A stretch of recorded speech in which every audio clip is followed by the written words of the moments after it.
तेरा कलाम रहेगा कायम पहाड़ जब ना रहे खुदाया, तेरे मुंह की एक बात भी टलेगी ना चाहे कुछ भी हो। तेरी मान दिए है जिंदा सोने से भी कीमती, मेरा दिल ये दे गवाही है ये किताब अजीम। नाज़िल करे अपना कलाम, शिकस्ता दिलों को सुकून मिले, तारीखी दूर हो मेरी राहें रोशन कर। दिल अपना कलाम कसरत से ए खुदा बदल दे, रिहाई दे कसरत से फल मिला, कलाम रहेगा कायम पहाड़ जब ना। अजीज नाजरीन, मैं अयाद ज़रीफ आप तमाम देखने वालों को हमारे रोज के बाइबली मुतालियाती प्रोग्राम की नई किस्त में खुशामदीद कहता हूँ। अजीजों, मैं आपको बताता चलूं कि इस प्रोग्राम में हम बाइबल मुकद्दस की तमाम किताबों यानी पैदाइश ता मुकाशफा तफसीली मुताला आपके लिए पेश कर रहे हैं। अभी हम पुराने अहदनामे के मुताले में यसाया की किताब के 55वें बाब पर पहुंच चुके हैं और आज के प्रोग्राम में दुनिया के तमाम प्यासों को दावत है। आज खुदा के फजल से हम इस बाब का मुताला करेंगे ताकि हम जाने कि खुदा किस तौर पर हमारी ज़रूरतों को पूरा करता है। प्रोग्राम के बाकायदा आगाज से पहले मैं स्टूडियो में आए खुदा के खादिम का खैर मकदम करूंगा। खुशामदीद भाई यूसुफ। शुक्रिया भाई। और स्टूडियो में आए दीगर मेहमानों को भी खुशामदीद। अजीज नाजरीन, मैं आपकी हौसला अफजाई करूंगा कि आप अपनी बाइबल मुकद्दस को खोलिए और नोट्स लिखिए, और अगर आपके जहन में कोई भी सवाल हो तो हमें भेजिए, और अगर आपको रूहानी किताबों की ज़रूरत है खासकर बाइबल की तो हमें लिखिए और हम खुदावंद के फजल से आपको कलाम मुकद्दस भेजेंगे। अभी कुछ ही देर में हम बाकायदा मुताले का आगाज करेंगे।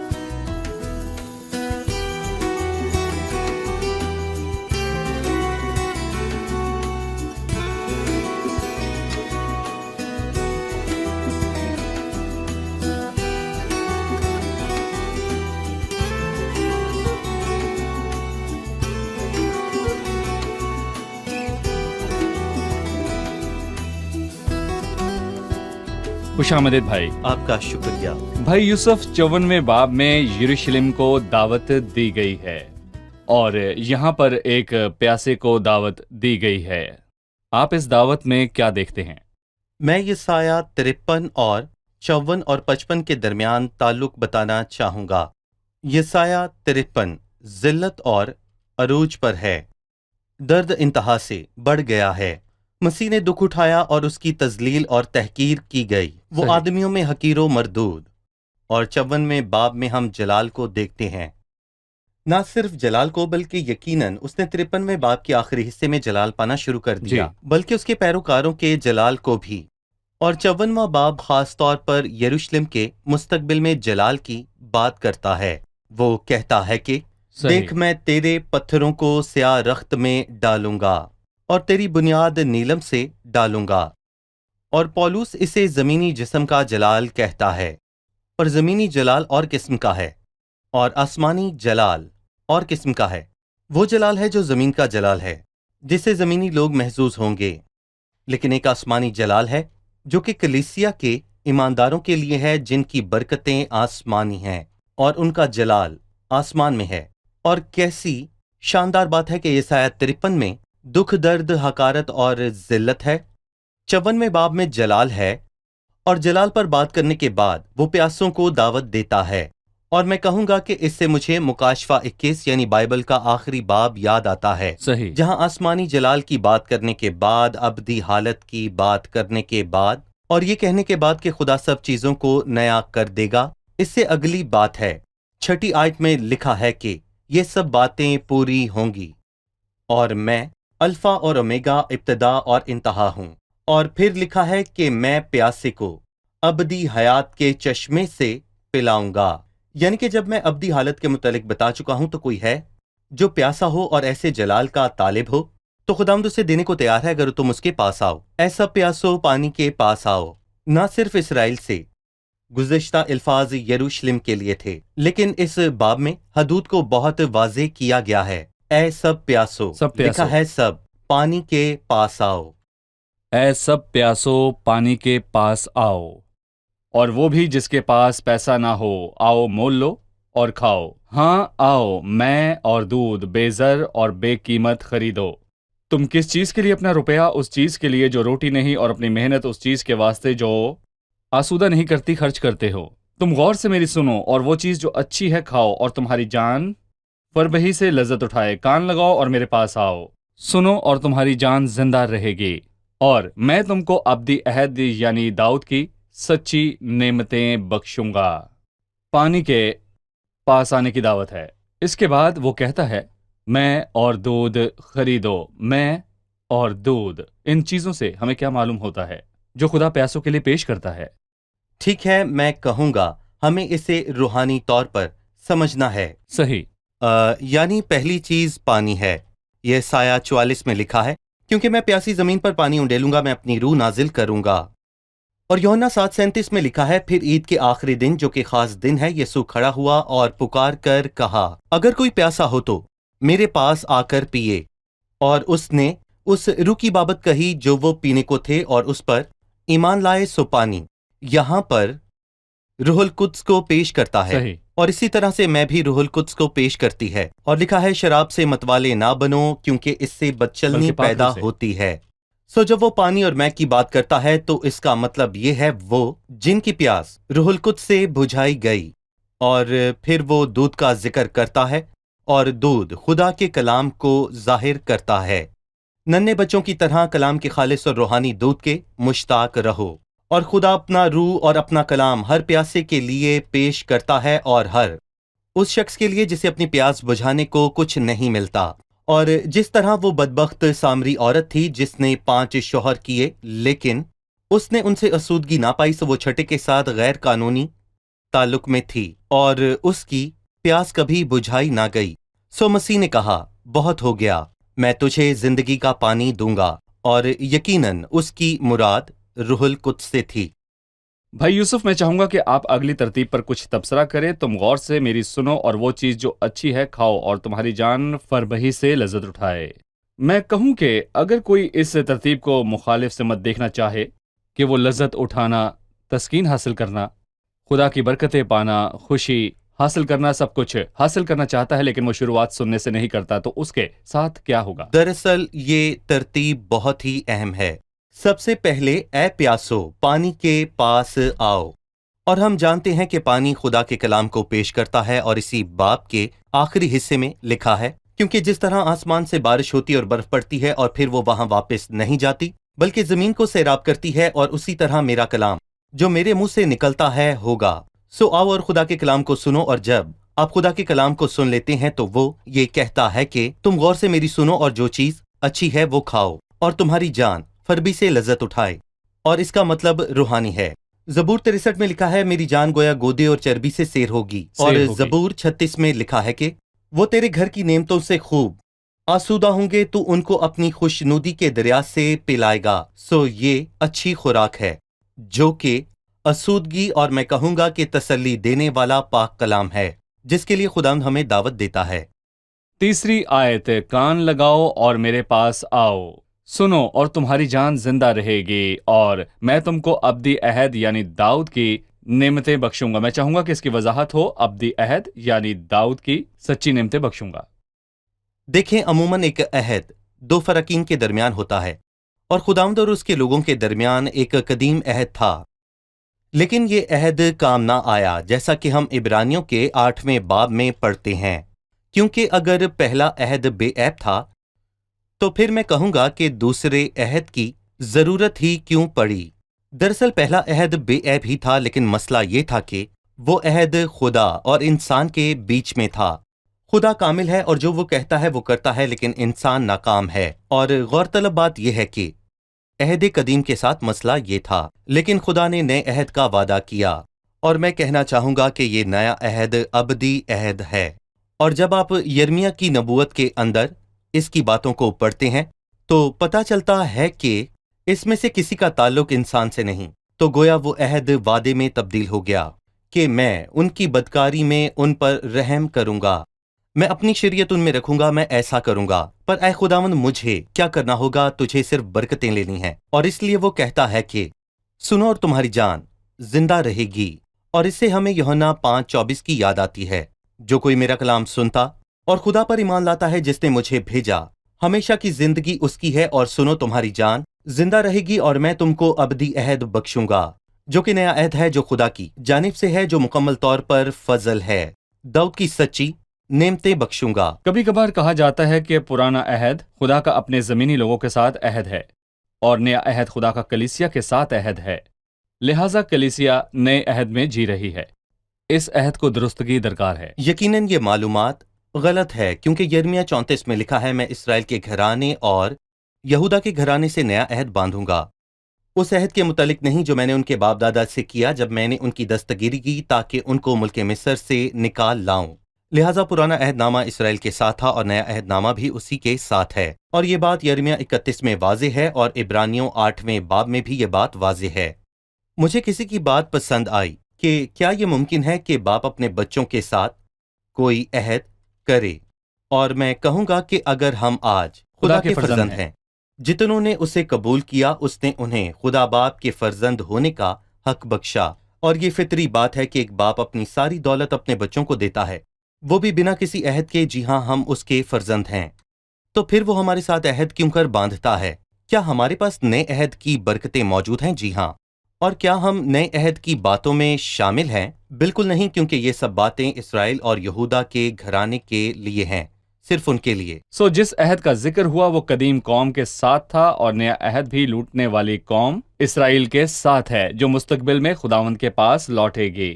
اس نئے عہد کی بنیاد مسیح کا صلیبی کام ہے، صحیح۔ اور ہم بطور کلیسیا اس کی برکتیں پائیں گے، لیکن ہم ان فریقین میں سے نہیں۔ کلیسیا اس عہد میں شامل نہیں، عہد زمینی لوگوں کے ساتھ ہے، چاہے وہ بالکل۔ قدیم ہو یا نیا عہد ہو، اور نعمتیں اور برکتیں خدا کی کلیسیا کے لیے اس کی جانب سے ہیں، ہماری جانب سے نہیں۔ خدا نے ہمیں اپنی جانب سے چنا، ہمارا بنائے عالم سے پیشتر چنا جانا بھی اس کی جانب سے ہے۔ اس نے ہمیں اپنی جانب سے راست باز ٹھہرایا، اور جلال بھی اپنی جانب سے دے گا۔ بالکل صحیح کہا؟ جی، ٹھیک کہا۔ اس حصے سے آگے بڑھنے سے پہلے ایک اور درستگی ہے، یہ ہے کہ بائبل کی کتابوں کی نئے عہد نامے اور پرانے عہد نامے میں تقسیم فقط ان کی ترتیب کے مطابق کی گئی، وہ مسیح کی آمد سے پیشتر تھی یا اس کے بعد، لیکن ان کتابوں کا تعلق اس عہد سے نہیں جو خدا بعد ازاں لوٹ کر آنے والے اپنے لوگوں کے ساتھ کرے گا۔ ابھی ہم ایک رپورٹ دیکھیں گے، اس کے بعد مہمانوں سے سوال لیں گے۔ پہلی آیت میں پینے کی 3 چیزیں ہیں۔ پانی، جسے یہاں جمع متکلم کے ساتھ لکھا گیا ہے، اور عبرانی زبان میں جمع متکلم کا استعمال کسی بات کی بڑی اہمیت کے اظہار کے لیے ہوتا ہے۔ یہ پانی ایسا حیرت انگیز ہے کہ واحد متکلم سے ظاہر کرنا مناسب نہ ہوتا۔ جمع متکلم اس کی وافر مقدار اور اعلیٰ معیار کو بھی ظاہر کر رہا ہے، اور یہ پانی جان کو سیراب کرتا ہے۔ یہ وہی پانی ہے جو خداوند یسوع نے دیا جب اس نے ایک مرتبہ ہیکل میں کھڑے ہو کر کہا، اگر کوئی پیاسا ہو تو میرے پاس آئے اور پیے۔ لہٰذا مسیح زندگی کا سرچشمہ ہے، وہی زندگی کا پانی اور مخلصی دینے والا ہے۔ پہلی آیت کا آخری حصہ ہے آؤ مول لو اور کھاؤ۔ ہاں آؤ، میں اور دودھ بے زر اور بے قیمت خریدو۔ یہ چیزیں بے زر اور بے قیمت کیوں دی گئیں؟ جی بھائی یوسف، یہ چیزیں بے زر اور بے قیمت کیوں دی جا رہی ہیں؟ یہ دعوت مفت کیوں ہے اور بے زر اور بے قیمت؟ یہ بے قیمت نہیں ہے، بلکہ کسی نے اس کی قیمت ادا کی ہے جبکہ ہمارے پاس ایک پائی نہ تھی، اور اگر خداوند ہمیں ادا کرنے کو کہتا تو ہم نہ کر پاتے۔ اور رومیو کے 3 باب کی 24ویں آیت میں خدا نے ہمیں مفت راست باز ٹھہرایا جب اس نے یسوع مسیح کے وسیلے سے ہمیں گناہوں سے رہائی بخشی۔ آپ نے اس آیت کی 3 باتوں پر غور کیا۔ وہ کہتا ہے کہ پہلی بات بے زر، پھر بے قیمت، اور تیسری بات محنت کے بغیر، اور مجھے یوسف کی کہانی نظر آتی ہے، اور میں کہوں گا کہ جب قحط کے 7 برس میں صرف اسی کے پاس اناج کا ذخیرہ تھا تو لوگ مصر سے اپنے روپے لائے اور بدلے میں اناج لے گئے، اور جب مصر کا سب روپیہ خرچ ہو گیا وہ یوسف کے پاس آئے اور کہنے لگے روپیہ نہیں، تو اس نے ان سے کہا میں تمہیں تمہارے مویشیوں کے بدلے میں اناج دوں گا۔ سو انہوں نے قیمت ادا کی، سو پھر نہ دے پائے، پیسہ ختم ہو گیا، مویشی کام آ گئے جبکہ قحط کے برس باقی تھے، سو وہ یوسف کے پاس آ کر کہنے لگے ہمیں اناج دے۔ سو یوسف نے ان کو یہ جواب دیا، ملک میں کام کرو، محنت کرو۔ لیکن مسیح جو یوسف کے مقابلے میں بے حد عظیم ہے، وہ قیمت اور محنت اور مشقت کے بغیر عطا کرتا ہے، اس لیے نہیں کہ وہ چیزیں بے قیمت ہیں، بلکہ اس لیے کہ اس نے خود ان کی پوری قیمت ادا کی۔ میں کہوں گا کہ جب ہم بالکل مفلسی میں تھے تو اس نے ہماری جگہ قیمت ادا کی اور ہمیں مفت عطا کیا۔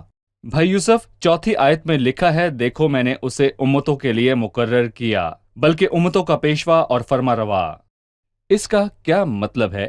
اور چوتھی آیت کے الفاظ کس کی بات کرتے ہیں؟ داؤد کی اور ابن داؤد اور داؤد کے خداوند کی، جو کہ خداوند یسوع المسیح ہے۔ پہلے اس کا حوالہ دیا گیا تاکہ داؤد کی نعمتوں کی ضمانت ہو، اور میں کہوں گا اس کا اطلاق پولس رسول نے بھی کیا، جہاں پر وہ یہ کہتا ہے کہ مسیح کا جی اٹھنا داؤد کی نعمتوں کی مکمل ضمانت ہے، اور اس کے جی اٹھنے سے اور پھر وہ داؤد کی بات سے آگے بڑھ کر ابن داؤد یعنی یسوع مسیح کی بات کرتا ہے۔ دیکھ، تو ایک ایسی قوم کو جسے تو نہیں جانتا بلائے گا، اور ایک ایسی قوم جو تجھے نہیں جانتی تھی خداوند تیرے خدا اور اسرائیل کے قدوس کی خاطر تیرے پاس دوڑی آئے گی، کیونکہ اس نے تجھے جلال بخشا ہے۔ یہاں وہ کس جلال کی بات کرتا ہے؟ قوم کے جلال کی یا مستقبل میں مسیح کے جلال کی؟ میرے خیال میں وہ مسیح کے جلال کی بابت کہتا ہے، مسیح کے جلال کی مسیح کے بابت۔ جلال کی بابت، اور مستقبل میں مسیح کے اس قوم پر استحکام جی کی۔ بالکل۔ چھٹی آیت پر غور کرنا چاہیں گے، جب تک خداوند مل سکتا ہے اس کے طالب ہو، جب تک وہ نزدیک ہے اسے پکارو۔ شریر اپنی راہ کو ترک کرے اور بدکار اپنے خیالوں کو، اور وہ خداوند کی طرف پھرے اور وہ اس پر رحم کرے گا، اور ہمارے خدا کی طرف، کیونکہ وہ کثرت سے معاف کرے گا۔ یہ ان مشہور آیات میں سے ایک ہے جنہیں لوگ زمانوں سے سنتے آ رہے ہیں۔ یہ ہمیں خدا کے متعلق کیا تعلیم دیتی ہے اور اس کی دعوت کے متعلق کیا بتاتی ہے؟ مطلب خدا توبہ کرنے کی دعوت دیتا ہے اس سے پہلے کہ بہت دیر ہو جائے۔ یہ الفاظ کیسے شیریں ہیں کہ جب تک خدا مل سکتا ہے اس کے طالب رہو، اور اسے ہم یہ نتیجہ عکس کرتے ہیں کہ ایک وقت آئے گا کہ وہ لوگوں کے لیے میسر نہ ہوگا۔ بالکل، خدا دائمی طور پر موجود ہے، لیکن وہ مجھے دل سے ڈھونڈیں گے پر نہ پائیں گے، چونکہ میں نے بلایا، تم نے انکار کیا، میں نے ہاتھ پھیلایا اور کسی نے خیال نہ کیا۔ امثال 1 میں لکھا ہے کہ ایک دن آئے گا وہ اسے ڈھونڈیں گے پر نہ پائیں گے، اور اسی لیے وہ یہاں کہتا ہے کہ جب تک کہ فضل کا دروازہ کھلا ہے، دیر نہ کرو، کل کا انتظار نہ کرو، کیونکہ کل شاید دل ٹوٹ جائے۔ جب تک خدا مل سکتا ہے اس کے طالب ہو، یعنی آج اس کے طالب ہو۔ جس لمحے آپ اس پروگرام کو دیکھ رہے ہیں تو کہیں، اے خدا، میں تجھے اپنا مالک اور منجی قبول کرتا ہوں، تو میرے دل کا خدا ہے، میں تجھے قبول کرتا ہوں۔ اور میں کہوں گا، میرا یقین ہے کہ اگر یہ آپ نے دل سے کہا ہے تو یہ الفاظ آپ کی زندگی میں پورے ہو چکے ہیں۔ جب تک خدا مل سکتا ہے اس کے طالب ہو، اور جب تک وہ نزدیک ہے اسے پکارو۔ اور خداوند ہی میرے سب سے قریب ہے، وہ میرے دل کے کرہانے کو سنتا ہے، اور جب تک وہ نزدیک ہے اسے پکارو، لیکن بشرط کے شریر اپنی راہ کو ترک کرے اور بدکار اپنے خیالوں کو، اور وہ خداوند کی طرف پھرے اور وہ اس پر رحم کرے گا۔ یعنی کہ اگر ہم ناپاکی میں آئیں اور توبہ نہ کریں اور بازد رہیں تو یہ بات کام نہ آئے گی، جبکہ ہم چاہتے ہیں کہ خدا ہمیں برکتیں دے۔ دیکھیں عیساؤ کا مسئلہ کیا تھا، وہ برکت کا وارث بننا چاہتا تھا، سو اس کے باپ نے اسے برکت کیوں نہ دی؟ کیونکہ اس نے دیکھا کہ اس کے دل میں توبہ نہیں ہے، اور عیساؤ نے اظہار کی برکت کا وارث بننا چاہا اور گناہ کو نہ چھوڑا، اسی لیے بات نہ بنی۔ اگر آپ برکتوں کو چاہتے ہیں تو آپ کو توبہ کرنی ہوگی، کیونکہ وہ کہتا ہے اگر تم توبہ کر کے خدا کی طرف نہ پھرے تو اسی طرح ہلاک ہوگے۔ خداوند کے طالب ہونا اور گناہ کو ترک کرنا جو کہ توبہ کرنا ہے، یقیناً، لیکن وہ یہاں خدا کے متعلق کہتا ہے کہ وہ کثرت سے معاف کرے گا۔ خدا کثرت سے معاف کرتا ہے، یا خدا کے گناہ سے برتاؤ کے حوالے سے کیا معلوم ہوتا ہے؟ میں ایک اچھی آیت کا حوالہ دوں گا جو ہم پہلے یسایہ 1:18 میں پڑھ چکے ہیں۔ اگرچہ تمہارے گناہ کرمزی ہوں، وہ برف کی مانند سفید ہو جائیں گے، اور ہر چند وہ ارغوانی ہوں تو بھی اون کی مانند اجلے ہوں گے، یعنی اس کی معافی کی کوئی حد نہیں۔ اچھا، مان لیجئے کہ کسی کے گناہ ناقابل یقین حد تک بڑھ گئے ہیں، اور وہ آ کر کہے کہ آپ نہیں جانتے کہ میں نے کیسے کیسے گناہ کیے ہیں، میں نے آپ کے تصور سے بھی زیادہ گناہ کیے ہیں، تو مجھے اسے کیا کہنا چاہیے؟ مجھے اسے پہلے یوحنا کے پہلے باب کی یہ شاندار آیت بتانی ہے کہ اس کے بیٹے یسوع کا لہو ہم تمام گناہگاروں کو پاک کرتا ہے، گناہوں سے پاک کرتا ہے۔ سو میں یہاں کہوں گا کہ اگر آپ کے گناہوں سے اس ہال کی دیواریں بھی بھر جائیں تو میں آپ سے کہوں گا کہ ہمارے خداوند یسوع کا لہو ہمیں تمام گناہوں سے پاک کرتا ہے، کیونکہ وہ کثرت سے معاف کرتا ہے۔ چلیے اب مہمانوں سے ان کا سوال جانتے ہیں۔ جو ہم نے سیکھا، ہم چاہتے ہیں کہ 9ویں آیت کی وضاحت کی جائے، کیونکہ جس قدر آسمان زمین سے بلند ہے اسی قدر میری راہیں تمہاری راہوں سے اور میرے خیال تمہارے خیالوں سے بلند ہیں۔ اس کا کیا مطلب ہے؟ 9वीं आयत के मुतालिक क्या कहेंगे? ठीक है, हम इसे पिछली आयत से जोड़ सकते हैं। खुदाम फरमाता है, मेरे ख्याल तुम्हारे ख्याल नहीं और ना तुम्हारी राहें मेरी राहें हैं। क्यों? क्योंकि जिस कदर आसमान जमीन से बुलंद है उसी कदर मेरी राहें तुम्हारी राहों से बुलंद हैं। तुम जमीनी लोग हो जो जमीनी अंदाज से सोचते हो, और बहुत से लोग हैं जो अपनी सोच के मुताबिक खुदा से मुतालबा करना चाहते हैं। दुनिया में कुछ मुफ्त मिलता है, और अगर आप कुछ नहीं कर सकते तो खुद को जलील और हरासा करने की कोशिश करें ताकि खुदा आपको कबूल करे। गोया खुदा हमारे जलील होने से खुश होता है, या ये सिर्फ इंसानी सोच और ख्याल है? ऐसा कुछ नहीं है। जब खुदा कहता है कि मुफ्त, तो ये इंसान के लिए बहुत बड़ी बात है। मुफ्त। रास्तबाजी और निजात फजल के वसीले इस और नजरिए मुफ्त से कैसे मिल कबूल सकती नहीं है? किया जाता। बिना कुछ किए, बिना कुछ यानी कि किए। ये बिना कुछ किए कैसे मिल सकती है? और मैं उससे कहूंगा क्यों नहीं, और वो कहेगा क्योंकि खुदावंद ने आदम के गुनाह के लिए तो वो सलीबी काम सर अंजाम दिया, लेकिन जहां तक मेरे बाकी गुनाहों का ताल्लुक है, ये मेरी मेहनत पर मुयस्सर है। मुझे कोशिश करके उनसे पीछे छुड़ाना है ताकि खुदा मुझसे खुश हो। इसकी वजाहत कीजिए भाई, उन आयात की रोशनी में जो हमने पढ़ी। इन बातों का मंबा यानी की जड़ कहाँ है? बाइबल कहती है, मेरे लोग अदम मार्फत के सबब से हलाक हुए। वो बाइबल खोलना नहीं चाहते और वो मजहबी पेशवाओं के पीछे चलते हैं उनकी बातों की हकीकत को जाने बगैर। वो आदम के गुनाह के बगैर मरा, और बाइबल ऐसा कहती है कि यीशु अलमसीह इंसान के गुनाहों की खातिर मरा, पर बाइबल ऐसा कुछ नहीं कहती। आप पैदाइश से मुकाशफा देख सकते हैं। क्या पिछले बाब में आदम के गुनाह का जिक्र है? उसने तो बहुतों भी के गुनाह उठा लिए बहुतों के गुनाह उठा लिए और खताकारों और के लिए खताकारों शफाअत के की, लिए पर खुदा ने शिफायत हम सब की। की बदकारियां उस पर लाद दी।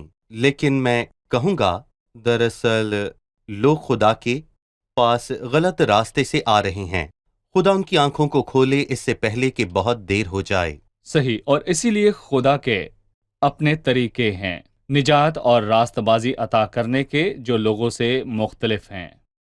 भाई यूसुफ 10वीं आयत में लिखा है, क्योंकि जिस तरह आसमान से बारिश होती और बर्फ पड़ती है और फिर वहां वापस नहीं जाती, बल्कि जमीन को सैराब करती है और उसकी शादाबी और वेदगी का बायस होती है ताकि बोने वाले को बीज और खाने वाले को रोटी दे, उसी तरह मेरा कलाम जो मेरे मुंह से निकलता है होगा। वो बेअंजाम मेरे पास वापस ना आएगा, बल्कि जो कुछ मेरी ख्वाहिश होगी वो उसे पूरा करेगा, और उस काम के लिए जिसके लिए मैंने उसे भेजा मुअस्सर होगा। खुदा के कलाम की बात की गई कि वो जमीन पर कब काम करता है। हम इससे क्या सीखते हैं? उसने यहाँ बारिश और बर्फ की मिसाल दी कि वो आसमान से आती है और उसका जमीन पर क्या असर होता है। दरअसल बारिश के बिना जमीन का कुछ भी पैदा करना नामुमकिन है। इसी तरह से हमारे दिल भी हैं, क्योंकि खुदा के कलाम के बगैर कोई भी फल लाना नामुमकिन है। सो वो खुदा के कलाम को जो हमारे दिलों पर बरसता है, वो बारिश से उसे तशबीह देता है जो उसे सैराब करता है, और वो कहता है मेरा कलाम बेअंजाम वापस ना आएगा। जरूरी नहीं कि जो कोई सुनता है फरमाबरदारी करता, मानता और निजात पाता है, लेकिन जो फरमाबरदारी नहीं भी करते उनसे खुदा का कलाम बेतसीर वापस नहीं आता, क्योंकि या तो फिर ये उनके हक में गवाही देता है या फिर उनके खिलाफ।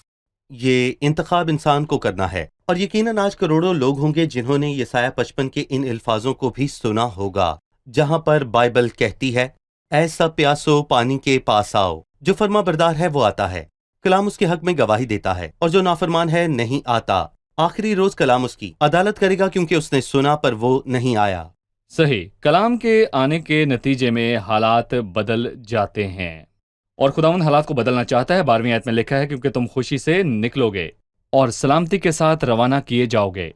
पहाड़ और टीले तुम्हारे सामने नगमा परदाज होंगे और मैदान के सब दरख्त ताल देंगे। और अब हालात बदल जाएंगे, कांटों की जगह सनोबर निकलेगा और झाड़ी के बदले उसका दरख्त होगा, और ये खुदावंद के लिए नाम और अब्दी निशान होगा। एक आखिरी तबसरा, हालात बदलने पर जबकि खुदावंद का कलाम आखिरी अयाम में जाहिर होगा। आप क्या कहेंगे? यकीनन ये अल्फाज उसी तौर पर पूरे होंगे जैसा खुदावंद ने कलाम किया। और आज अगर आप नाहमवार जगह पर चलें तो आपको कांटे और खारदार झाड़ियां मिलेंगी, जो कि इंसानी जिस्म के लिए बहुत ज्यादा परेशानी का बायस होते हैं। ये नुकसानदेह हैं, लेकिन इन नुकसानदेह झाड़ियों की बजाय स्नोबर का एक शानदार दरख्त होगा। वो खूबसूरत दरख्त जो सरसब्जो शादाब है। मतलब ये कि खुदा जमीन की मादी फितरत को आने वाले दिनों में तब्दील कर देगा। वो सब कुछ बदल जाएगा। सब चीजों की बहाली ये के सब वक्त, चीजों की बहाली का जबकि वक्त मसीह है। 1000 साल बाद शाही करने को सही। आएगा। اور اب اخلاقی طور پر جب بغض اور بدی اور ناپاکی کی جگہ میں کہوں گا کہ ہمارے دلوں میں خدا کا کلام آ جاتا ہے تو سارے حالات بدل جاتے ہیں اور وہ پھل آتے ہیں جو ہمارے خداوند کو جلال دیتے ہیں۔ بہت شکریہ بھائی یوسف، خداوند آپ کو برکت دے۔ اب ہم مہمانوں سے ان کی رائے جانیں گے۔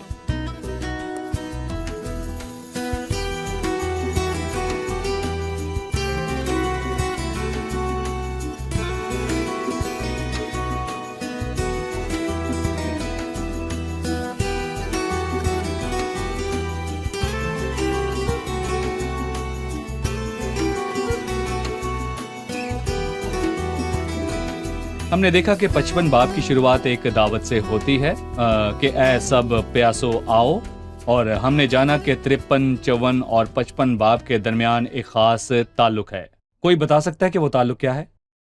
ہم 53ویں باب میں ذلت، دکھ، تکلیف کو دیکھتے ہیں جو کہ اس دعوت کی بنیاد پر ہیں جو بعد ازاں دی گئی۔ کس کی ذلت اور دکھ تکلیف؟ جو 53ویں باب مسیح میں کے ہے، صلیبی دکھ۔ اور یروشلم کی بابت ہم 54ویں باب میں اس کے جلال کو دیکھتے ہیں جو اسے ان دکھوں کے نتیجے میں حاصل ہوا، اور 55 باب میں ہر ایک پیاسے کو دعوت دی گئی، جو کوئی پیاسا ہو آئے اور اپنا حصہ لے۔ صحیح، ساری دنیا کو مسیح کے صلیبی کام کی بنیاد پر دعوت دی گئی۔ جی ٹھیک ہے، صحیح۔ تیسری آیت میں ابدی عہد کی بات کی گئی، کان لگاؤ اور میرے پاس آؤ، سنو اور تمہاری جان زندہ رہے گی، اور میں تم کو ابدی عہد یعنی داؤد کی سچی نعمتیں بخشوں گا۔ ابدی عہد کیا ہے، اور کیا ہم بطور کلیسیا اس کے فریقین میں سے ایک ہیں؟ ہم نے جانا کہ قدیم عہد خدا اور اس کے قدیم لوگوں کے یعنی اسرائیل کے درمیان تھا، لیکن خداوند مستقبل میں ایک نیا عہد کرے گا اس بڑی مصیبت کے بعد جس کی بنیاد مسیح کا صلیبی کام ہے۔ ہم بطور کلیسیا نئے عہد کے فریقین میں سے ایک نہیں ہیں، یہ اسرائیل کے لیے ہی عہد کے ہوگا۔ فریقین کون ہیں؟ یہ خدا اور اس کے لوگوں کے درمیان ہے، اسرائیل کے لوگ جو جی، مستقبل میں اس کے توبہ پاس کر کے اس کے پاس لوٹ آئیں کر گے۔ آئیں گے۔ ٹھیک ہے، لیکن ہم بطور کلیسیا کسی عہد کے بنا ہی برکتوں کو بھرپور طور پر پائیں گے۔ اس نے ہمیں مسیح میں آسمانی مقاموں میں تمام روحانی برکتیں عطا کی ہیں۔ کیا کہیں گے صحیح، بھائی یوسف؟ ٹھیک ہے۔ ٹھیک ہے، میں چاہوں گا کہ چھٹی آیت پر تبصرہ کیا جائے، جب تک خداوند مل سکتا ہے اس کے طالب ہو، جب تک وہ نزدیک ہے اسے پکارو۔ کوئی یہ کہہ سکتا ہے کہ خدا تو ہر جگہ اور ہر وقت موجود ہے، تو میں جب چاہوں گا جیسے چاہوں گا خدا کا طالب ہو سکتا ہوں؟ کیا کوئی اس کا جواب دے سکتا ہے؟ کیونکہ لکھا ہے جب وہ نزدیک ہے تو یقیناً ایک ایسا وقت بھی ہوگا جب کہ وہ میسر نہ ہوگا۔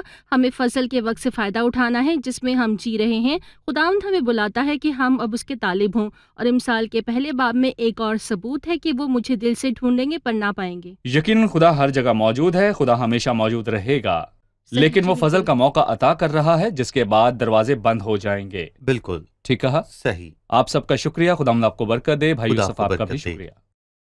عزیز ناظرین، یہ دعوت آپ کے لیے اور میرے لیے اور ہم سب کے لیے ہے، کیونکہ بائبل یہاں سب کو دعوت دیتی ہے کہ اے سب پیاسو پانی کے پاس آؤ۔ میرا خیال ہے کہ لفظ پیاسا زمین پر رہنے والے ہر شخص کے لیے ہے۔ اگر آپ یہ کہیں کہ میں پیاسا نہیں ہوں، میرے پاس سب کچھ ہے، تو میں آپ سے کہوں گا کہ خداوند یسوع مسیح نے کہا جو کوئی اس پانی سے پیے وہ پھر پیاسا نہ ہوگا۔ مسیح زندگی کو بدل دیتا ہے، حالات بدل دیتا ہے۔ مسیح کو قبول کریں تاکہ آپ کی زندگی بدلے۔ اگلی قسط میں آپ سے پھر ملاقات ہوگی۔ خداوند آپ کو برکت دے۔